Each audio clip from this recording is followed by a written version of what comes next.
उसे देखकर बातें कर ही रहे होते हैं कि दिव्या जयप्रकाश के पास आती है। उसके दिल की धड़कनें बढ़ जाती हैं। अबे ये तो इधर ही आ रही है। दिव्या जयप्रकाश की डेस्क के पास आती है और मुस्कुराते हुए बोलती है, गुड मॉर्निंग सर। वैसे तो दिव्या भी उन्हीं के साथ काम करती थी, लेकिन जयप्रकाश और दीप कमल से उसका वास्ता कम ही पड़ता था। ये पहली बार था जो दिव्या इस तरह उसके डेस्क के पास आई थी। जयप्रकाश तो दिव्या की खूबसूरती में इतना डूबा हुआ था कि उसने उसके गुड मॉर्निंग का जवाब भी नहीं दिया। तो दिव्या ने एक बार फिर से जयप्रकाश को टोकते हुए कहा, अरे मैंने कहा गुड मॉर्निंग सर। तब दीप कमल ने जयप्रकाश को जोर से चिकोटी काट ली। चिकोटी काटने से जयप्रकाश चीख पड़ा। जयप्रकाश को इस तरह चीखते हुए देख दीप कमल ने धीरे से उसके कान में बोला, अबे मरवाएगा क्या? इस तरह पागल की तरह उसे घूर क्यों रहा है? वो तुझे गुड मॉर्निंग कह रही है, उसका जवाब तो दे। दीप कमल की बात सुनकर जयप्रकाश को अपनी गलती का एहसास होता है। वो नर्वस होकर बोलता है, good morning Divya, good morning. Sir आप इस तरह अभी चीखे क्यों? वो ऐसा है कि। तब दिव्या ने उसकी बात काटते हुए कहा, कहीं दर्द है क्या सर? हाँ, दर्द तो कमबख्त इस दिल में है जो तुम्हें देखकर बढ़ जाता है। आपने कुछ कहा क्या सर? हाँ, कमर में दर्द है, कमर में।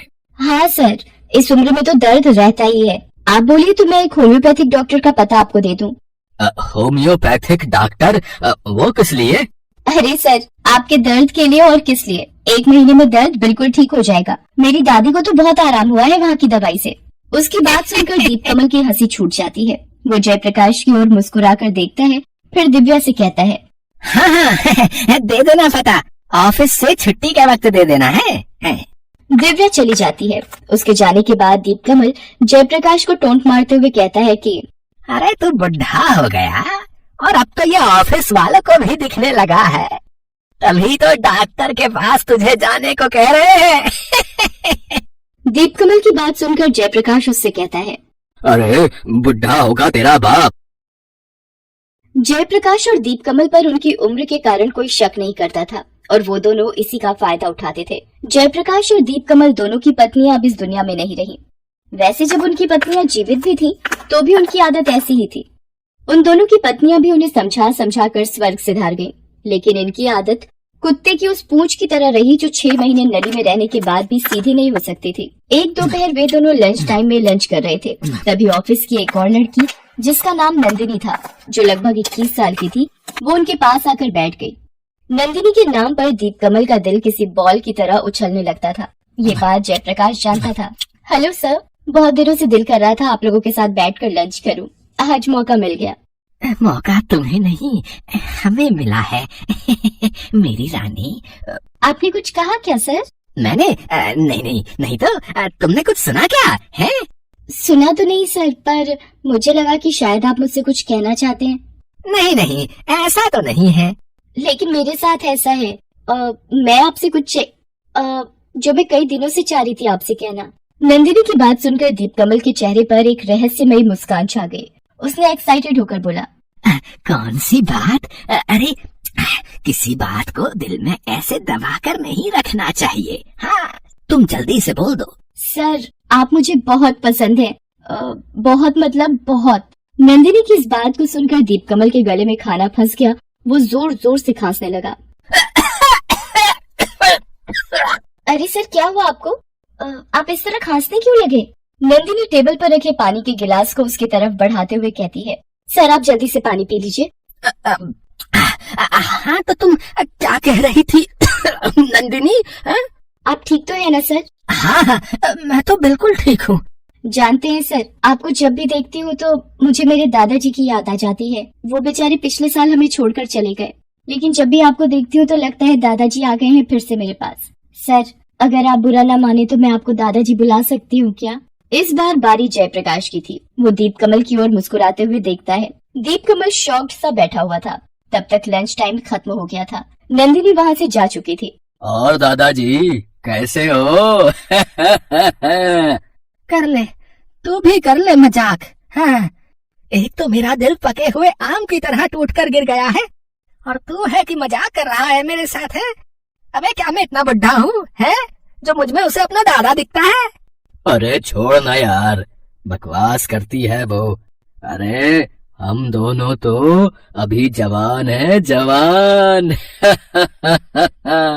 1 साल और बीत गए। दोनों के रिटायरमेंट का दिन आ गया। पूरा ऑफिस हालांकि अब तक इन ठरकी बुड्ढों के मंसूबों से अनजान था। रिटायरमेंट के दिन वो सभी से गले लिपट कर घड़ियाली आंसू बहाते हुए रोते हैं। जयप्रकाश दिव्या को गले लगाकर रो रहा है। बहुत याद आएगी तुम्हारी दिव्या, कितना साथ रहा है तुम लोगों का। दीपकमल नंदिनी को गले लगाकर रो रहा है। सर, आप लोग अपना ख्याल रखिएगा। किसी भी चीज की जरूरत होगी तो बेहिचक कह दीजिएगा। मेरा नंबर तो आपके पास है ही। दोनों रिटायर हो गए। करने को अब उनके पास कुछ नहीं था और दूसरा ताड़ने को भी अब कोई नहीं थी। लेकिन फिर एक दिन उनकी नजर अपनी मकान मालकिन के एक रिश्तेदार अनु पर पड़ी, जो हाल ही में यहाँ पढ़ाई करने आई हुई थी। अब तो दोनों का दिल उसे देखकर लट्टू की तरह नाचने लगा। आए हाय, इसे कहते हैं किस्मत। अब तो घर में भी ऑफिस वाले सुख मिलेंगे। हाँ। देख, तुम इस लड़की से दूर रह। हाँ, ये तेरी भाभी है। हाँ। अबे चल बे, भाभी होगी तेरी, मेरी तो होने वाली बीवी है। बेचारी अनु इन दोनों ठरकी बुड्ढों की बातों से अनजान थी। वे दोनों इसे हमेशा ताड़ते रहते। लेकिन एक दिन दीपकमल और जयप्रकाश बातें कर रहे थे, तभी जयप्रकाश के सीने में तेज दर्द उठ गया। दीप, यार सीने में बहुत दर्द हो रहा है। अरे मैंने कहा ना, अन्नू के बारे में सोचना छोड़ दे, इसीलिए दर्द हो रहा है तेरे। हाँ। दीपकमल की बात अभी खत्म भी नहीं हुई थी कि जयप्रकाश नीचे गिर पड़ा और बेहोश हो गया। दीपकमल ने उसे उठाने की बहुत कोशिश की, लेकिन वो नहीं उठा। अब तो दीपकमल को भी लग गया कि कोई सीरियस बात है। वो सीढ़ियों पर भागते हुए अपने मकान मालिक को ये बताने के लिए आ रहा था, तभी उसका पैर फिसल गया। वो सीढ़ियों पर लुढ़कते हुए नीचे गिर पड़ा। तब तक अनु ने उसे देख लिया। मेरा दोस्त जयप्रकाश, जयप्रकाश। ये कहते हुए वो बेहोश हो गया। उसके सिर में बहुत चोट लगी थी और सिर से लगातार खून बह रहा था। अनु बेचारी उस समय घर में अकेली थी। वहीं किसी तरह दोनों को अस्पताल ले गई। डॉक्टर ने उन दोनों को तुरंत एडमिट कर लिया। जयप्रकाश को हार्ट अटैक आया था। उसकी हालत तो काबू में आ गई, लेकिन दीपकमल की हालत बिगड़ती जा रही थी। डॉक्टरों की बहुत कोशिश के बावजूद भी वो बच नहीं सका। जयप्रकाश को जब होश आया तो उसका मकान मालिक और अनु उसके पास खड़े थे। जयप्रकाश होश में तो आ गया, लेकिन अपने सबसे बेस्ट फ्रेंड को अपने पास ना पाकर उसे बहुत आश्चर्य हुआ। वो उस पर मन ही मन गुस्सा भी हुआ। थोड़ी देर